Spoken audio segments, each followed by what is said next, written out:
Dahil sa inis ko sa napangasawa ko, inanakan ko siya ng inanakan hanggang sa, "Hello Ate Ann, silent follower mo po ako." Nakagiliwan ko na makinig sa mga confession dito sa page mo.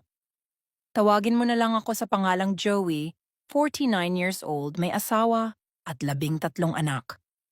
Uumpisahan ko ang aking kwento noong binata pa ako. May napupusuan akong babae doon sa baryo namin.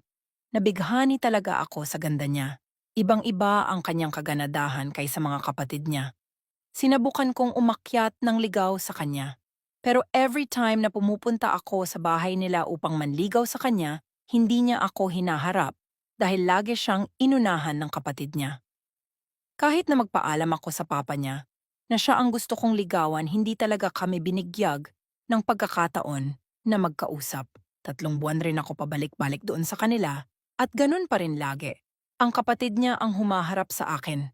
Hindi siya kagandahan, malaki ang pangangatawan niya, malapad ang mukha, medyo maitim ang balat, pango ang ilong at medyo kulot ang buhok kaya kahit anong pilit ko, hindi ko talaga siya magustuhan. Simula noong hindi na ako pumupunta sa kanila, ang kapatid na naman niya ang palagi pumupunta sa amin kaya sa inis ko pinatulan ko siya. Isang araw na dinalaw niya ako, wala ang aking mga magulang noon kaya may nangyari sa amin.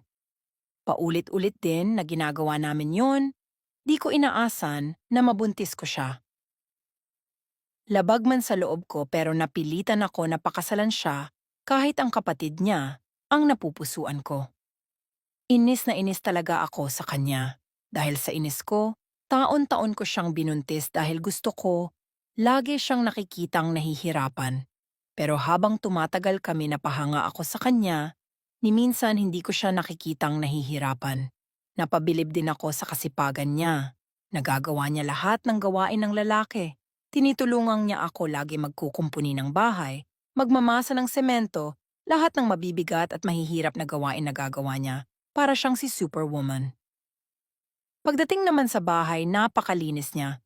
Organisado lahat ng mga gamit at napakasarap niyang magluto.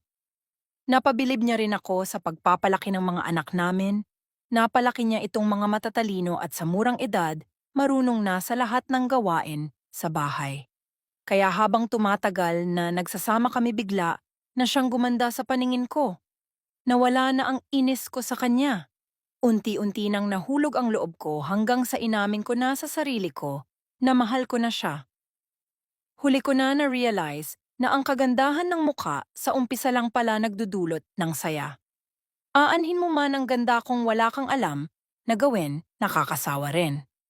Ang ganda kumukupas, pero ang kagandahang loob tumatagal, kaya hindi man ako naging masaya noon, ang importante ang ngayon.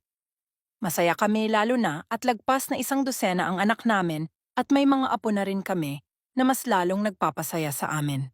Ngayon kung ako ang tatanungin, ang asawa ko ang pinakamaganda sa aking paningin.